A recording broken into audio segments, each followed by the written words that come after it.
Yaakov, a servant of Yahuwah and of the Master Yahushua HaMashiach, to the 12 tribes who are in the dispersion, greetings. My brothers, count it all joy when you fall into various trials, knowing that the proving of your belief works endurance. And let endurance have a perfect work, so that you be perfect and complete, lacking in naught. If any of you lacks wisdom, let him ask of Elohim, who gives to all generously and without reproach, and it shall be given to him. But he should ask in belief, not doubting, for he who doubts is like a wave of the sea, driven and tossed by the wind.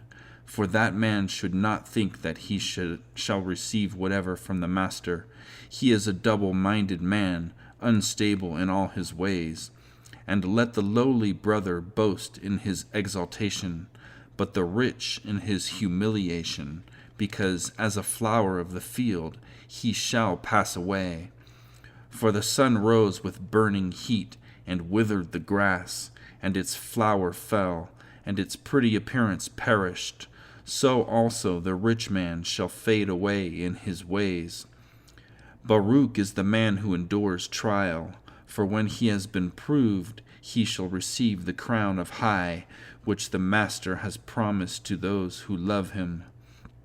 Let no one say when he is enticed, I am enticed by Elohim, for Elohim is not temptable by evil, and he entices no one. But each one is enticed when he is drawn away by his own desires and trapped. Then, when desire has conceived, it gives birth to sin, and sin, when it has been accomplished, brings forth death. Do not go astray, my beloved brothers. Every good gift and every perfect gift is from above, coming down from the Father of lights, with whom there is no change, nor shadow of turning. Having purposed it, he brought us forth by the word of truth, for us to be a kind of firstfruits of his creatures. So then, my beloved brothers, let every man be swift to hear, slow to speak, slow to wrath, for the wrath of man does not work righteousness of Elohim. Therefore put away all filthiness and overflow of evil, and receive with meekness the implanted word, which is able to save your lives. And become doers of the word, and not hearers only, deceiving yourselves. Because if anyone is a hearer of the word and not a doer, he is like a man who looks at his natural face in a mirror. For he looks at himself and goes away and immediately forgets what he was like. But he that looked into the perfect Torah, that of freedom, and continues in it, not becoming a hearer that forgets, but a doer of work, this one shall be Baruch in his doing. If anyone among you thinks he is religious, and does not bridle his tongue, but deceives his own heart, this one's religion is worthless. Clean and undefiled religion before the Elohim and Father is this: to visit orphans and widows in their affliction, to keep oneself unstained from the world. My brothers, do not hold the belief of our Master Yahushua HaMashiach, the Master of esteem, with partiality. For if there should come into your assembly a man with gold rings, in a splendid robe, and there should also come in a poor one dressed in rags, and you pay attention to the one wearing the splendid robe, and say to him, You sit here in a good place, and say to the poor one, You stand there, or sit here by my feet. Have you not discriminated among yourselves, and become judges with wicked thoughts? Listen, my beloved brothers, has Elohim not chosen the poor of this world, rich in belief and heirs of the reign which he promised to those who love him? But you have shown disrespect towards the poor man. Do not the rich oppress you and drag you into the courts? Do they not blaspheme that good name by which you are called? If you truly accomplish the sovereign law according to the Scripture, you shall love your neighbor as yourself. You do well. But if you show partiality, you commit sin, being found guilty by the Torah as transgressors. For whoever shall guard all the Torah and yet stumble in one point, he is guilty of all. For he who said, "Do not commit adultery," also said, "Do not murder." Now if you do not commit adultery, but you do murder, you have become a transgressor of Torah. So speak and so do as those who are to be judged by a Torah of freedom. For the judgment is without compassion to the one who has shown no compassion, and compassion boasts over judgment. My brothers, what use is it for anyone to say he has belief but does not have works? This belief is unable to save him. And if a brother or sister is naked and in need of daily food, but one of you says to them, "Go in peace, be warmed and be filled," but you do not give them the bodily needs, what use is it? So also belief, if it does not have works, is in itself dead. But someone might say, "You have belief, and I have works. Show me your belief without your works, and I shall show you my belief by my works. You believe that Elohim is one. You do well. The demons also believe and shudder. But do you want to know, O foolish man, that the belief without the works is dead? Was not Abraham our father declared right by works when he offered Yitzhak his son on the altar? Do you see that the belief was working with his works, and by the works the belief was perfected?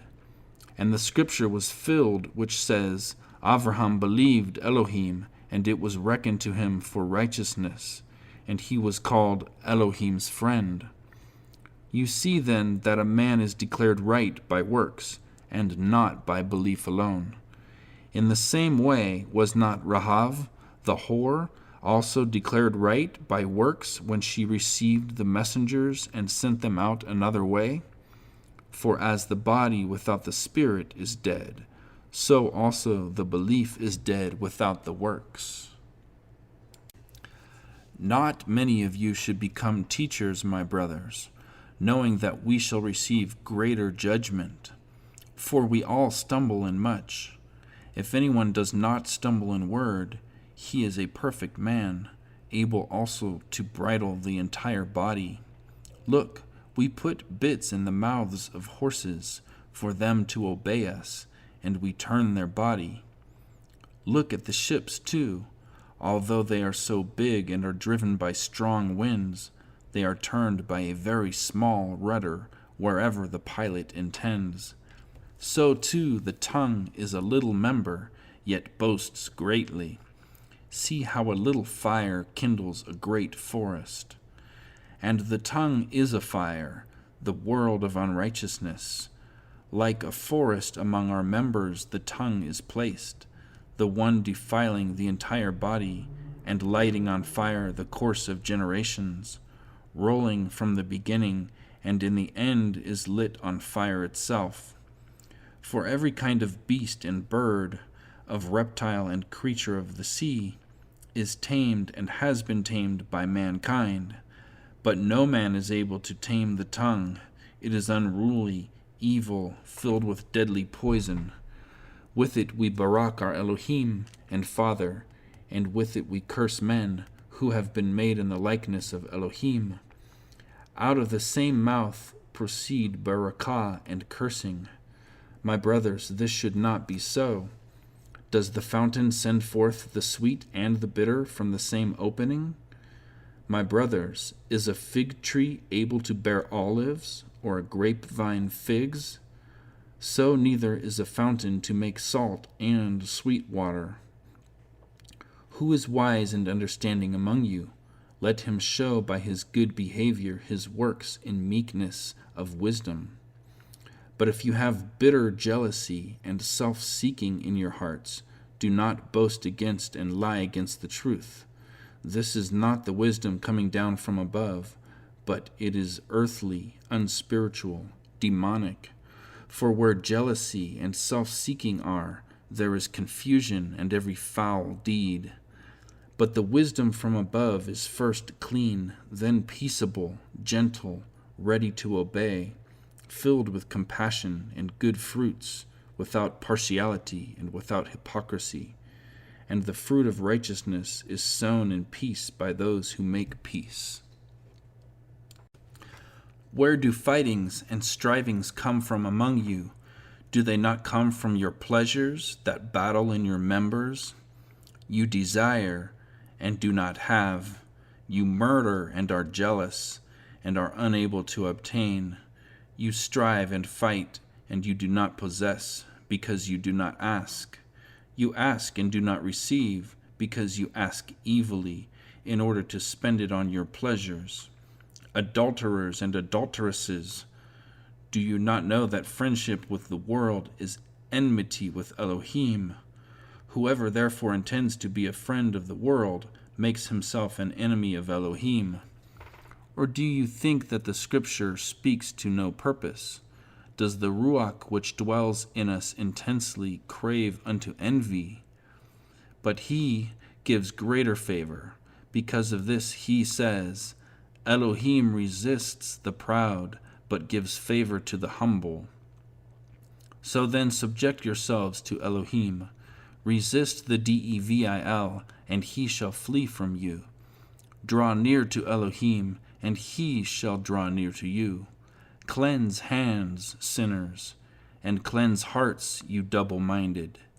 Lament and mourn and weep. Let your laughter be turned to mourning, and your joy to sadness. Humble yourselves in the sight of the Master, and he shall lift you up. Brothers, do not speak against one another. He that speaks against a brother and judges his brother speaks against Torah and judges Torah. And if you judge Torah, you are not a doer of Torah, but a judge. There is one lawgiver and judge, who is able to save and to destroy. Who are you to judge another? Come now, you who say, today or tomorrow, let us go to such and such a city, spend a year there, and trade and make a profit, when you do not know of tomorrow.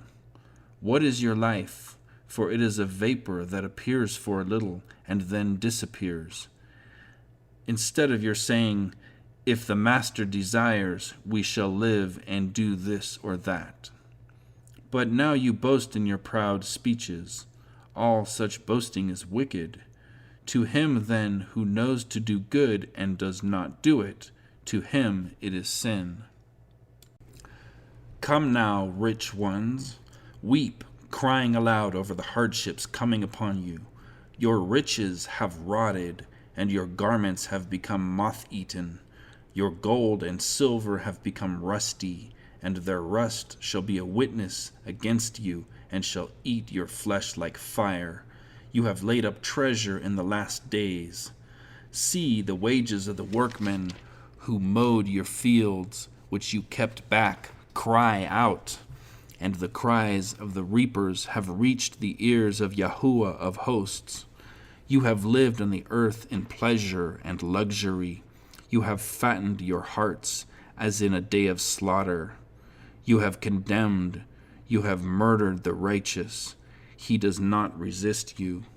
So, brothers, be patient until the coming of the Master. See, the farmer waits for the precious fruit of the earth, waiting patiently for it until it receives the early and latter rain. You too be patient. Establish your hearts, for the coming of the Master has drawn near. Do not grumble against each other, brothers, lest you be judged. See, the judge is standing at the door. My brothers, as an example of suffering and patience, take the Nevi'im who spoke in the name of Yahuwah. See, we call those Baruch who endure. You have heard of the endurance of Iyov, and saw the purpose of Yahuwah, that he is very sympathetic and compassionate. But above all, my brothers, do not swear, either by the Shamayim, or by the earth, or with any other oath. But let your yes be yes, and your no, no, lest you fall into judgment. Is any of you suffering evil? Let him pray. Is anyone in good spirits? Let him sing Tehillim. Is anyone among you sick? Let him call for the elders of the assembly, and let them pray over him, having anointed him with oil in the name of the Master. And the prayer of the belief shall save the sick, and the Master shall raise him up. And if he has committed sins, he shall be forgiven. Confess your trespasses to one another, and pray for one another, so that you are healed. The earnest prayer of a righteous one accomplishes much. Eliyahu was a man with feelings like us, and he prayed earnestly that it would not rain, and it did not rain on the land for 3 years and 6 months. And he prayed again, and the Shamayim gave rain, and the land brought forth its fruit. Brothers, if anyone among you goes astray from the truth, and someone turns him back, let him know that he who turns a sinner from the straying of his way shall save a chai from death and cover a great number of sins.